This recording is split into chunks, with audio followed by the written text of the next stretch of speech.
Hello everyone, thank you so much for joining the webinar today. My name is Dr. Lou Baskind. I'm a veterinarian with local land services in the South East region of New South Wales. I've been a vet for 14 years, caring for a wide range of animals from farm livestock to domestic pets. And I live and work in the southern tablelands of New South Wales, where my work now focuses on animal biosecurity and welfare as a government veterinarian. And today I'm going to talk to you about heat waves and how they can impact on farm animal health and welfare. The Australian Bureau of Meteorology has stated that in the coming decades, Australia is projected to experience increases in heatwave frequency, intensity, and duration. And heatwave conditions can have a negative effect on farm animal welfare. Extremes of heat are detrimental to animal health and well-being, and heat stress can even cause death. So all farm animals can be impacted by extremes of heat, including livestock, poultry, and domestic pets. Hot weather causes physiological changes which will impact on livestock production, such as milk production, fertility, and growth. But extremes of heat can take this beyond a production issue to a welfare issue called heat stress. And this is a condition that has the potential to cause suffering and death. Certain classes of animals are more vulnerable, especially the very young, the old, or animals that are compromised by illness. Some animals are better adapted for hot conditions than others, and this can be due to the environment or that their species or breed originates from, and other factors such as body or coat color or how recently they've been shorn, and if they've had time to adapt to the conditions or have recently been relocated to a new area. All this can change the risk of heat stress. When we talk about extreme heat, we're looking at around that 35 degrees Celsius level and above. But heat stress can occur at lower temperatures. For example, if the conditions are humid, if there's no wind or no cloud cover to protect from direct sunlight, or if animals are crowded or put under other stresses such as strenuous activity.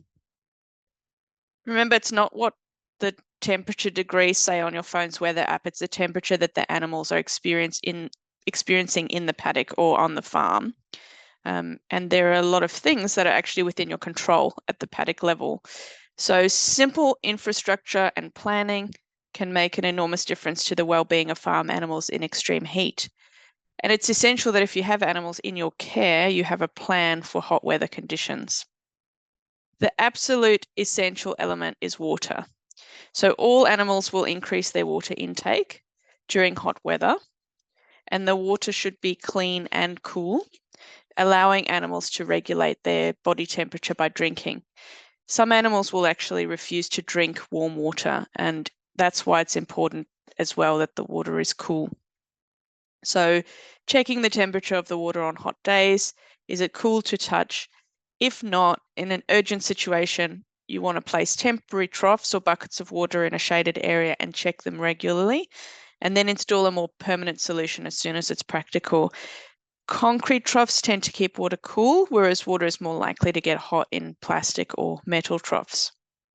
Another thing about water is that the water points also need to be big enough for all the animals in the group to get access. Larger livestock may bully the shyer or smaller animals in the mob away from resources like water, so there needs to be enough space for everyone. And never assume that water supplies are working as intended. Regularly check that the troughs are filling, and even that gates to water sources like dams and creeks are open and that the farm animals can access that water source. Another thing to check is that access to those dams or other natural waterways are not boggy, because in hot and dry conditions, water can recede, and then the animals may need to move further into the dam to access the water. If they get stuck in that mud, they can actually die from exhaustion in those conditions. A better option is to look at either piping water to watering points like troughs or installing a hard base access point for livestock to access the dam. In addition to water, access to shade and shelter is an important way that animals can regulate their temperature in hot weather. the shaded area must be large enough that all the animals that are seeking shade can do so without crowding together, because overcrowding could worsen the effects of the heat stress. Shade provided by large canopy trees is a very good option because trees have a cooling effect. And gullies can also provide a cooler location within a paddock or a farm.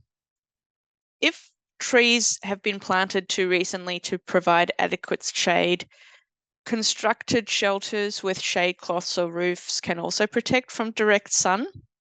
But these structures must be well constructed for animal safety and still allow for air and wind movement. So some animals avoid this sort of infrastructure unless it's constructed thoughtfully. So it's reflecting and dissipating heat, providing shade, and it's well ventilated for cooling airflow. And again, large enough for animals to lie down with plenty of space around themselves. Infrastructure for pigs who are very heat sensitive and prone to sunburn should also include mud wallows for pigs to cool down in. The mud provides their skin with a protective layer against sunburn. And when it comes to birds like poultry, as well as the cool water and shade, another essential factor in their temperature regulation is ventilation. So making sure that they have enough space and that there's adequate air movement. This is especially for birds housed indoors. And for poultry, it's common to use sprinklers or water misters to keep them cool, and even fans as well to provide some ventilation. Do not place farm animals under any undue stress in very hot conditions. So it's best to leave them undisturbed in an area with water and shade rather than muster or transport them. If activities can't be put off, then mustering or assembling animals in the cooler parts of the day, starting very early and finishing the activity in the morning before it gets too hot. Sometimes we can feel really locked into management dates that we set on the calendar. When we're planning for animal health and husbandry activities, it does help to build in some contingency so that your plans can be altered or postponed in the case of extreme hot weather. So be willing to cancel and postpone planned activities to protect the animals from heat stress. So this includes transport. So if the whole trip, including mustering, loading, and unloading, cannot be undertaken at cool times of day or at night, it should be put off for another time. If you have animals in your care, it really is imperative that you're keeping an eye on weather forecasts.